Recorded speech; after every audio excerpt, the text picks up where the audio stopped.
สวัสดีครับพ่อแม่พี่น้องพ้องปรายเบิดสุคนเนาะ FC ทางช่องบ่าวภูมิชาแนลเนาะมื้อนี้บ่าวภูมิก็สิมาตามแนวทางหวยลาวสไตล์พี่น้องคือเก่าเนาะสำหรับลาวสตาร์เนาะครับเนาะของงวดวันที่3เนาะพี่น้องเนาะก็มาเบิ่งนำกันเลยนะครับบ่าวภูมิอัดคลิปไปในรอบหนึ่งพี่น้องแต่ว่าใส่ผิดเนาะเป็นลาวพัฒนาเพิ่นว่าก็เลยต้องมาอัดคลิปใหม่อีก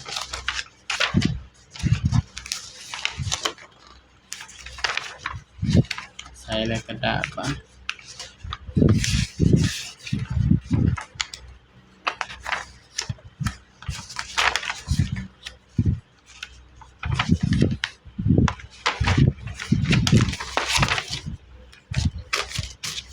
เอากระดาษหวยลาวสตาร์ไปใส่แล้วบัดนี้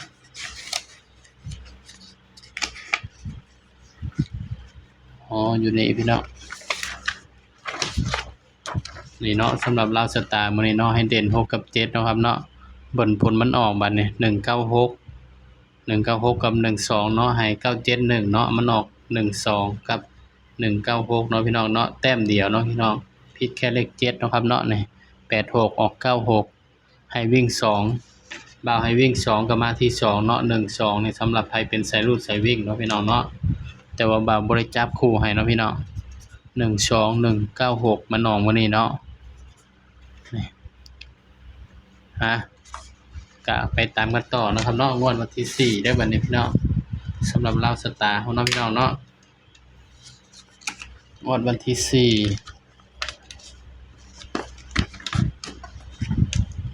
เลขวิ่งก็มักมาเนาะครับเนาะงวดวันที่4เด้อพี่น้องบ้านนี้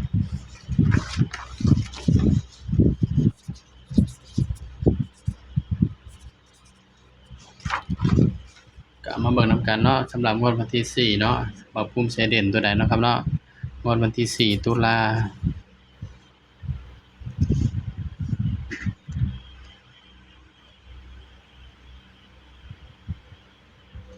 4ตุลา68อัดคลิปแรกก็ผิดพลาดไปพี่น้องดันไปเขียนเป็นลาวพัฒนาเสยเนาะก็เลยต้องมาอัดคลิปใหม่อีกรอบหนึ่งสำหรับลาวสตาร์เฮาเนาะครับเนาะนี่ย้ำว่าตัวเลขก็ให้เพื่อเป็นแนวทางเด้อพี่น้องเด้อมีเข้ามีหลุดเนาะครับเนาะ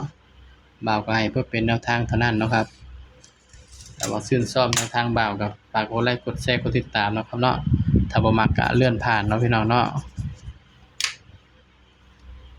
ถ้าให้บ่าวอัดคลิปบ่เว้าเลยมันก็ว่าคือบ่เว้าเพิ่นว่าเนาะ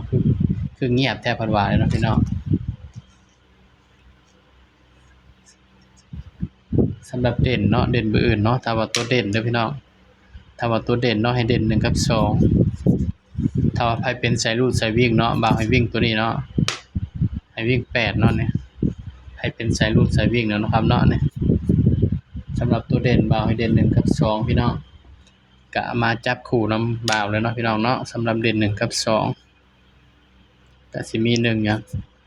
16 17 18 19เนาะ26 27 29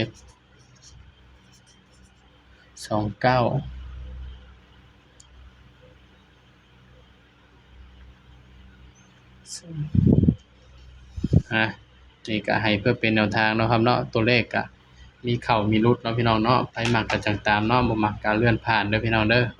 บ่าวก็ให้เพื่อเป็นแนวทางเท่านั้นเนาะครับเนาะ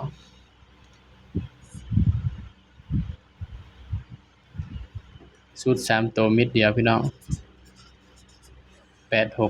863แล้วก็873นำเด้อพี่น้องนี่อันนี้ก็คือชุด3ตัวเนาะสำหรับเด่นเบอร์อื่นเนาะบ่าวก็มัก17 27 19 29เนาะแล้วก็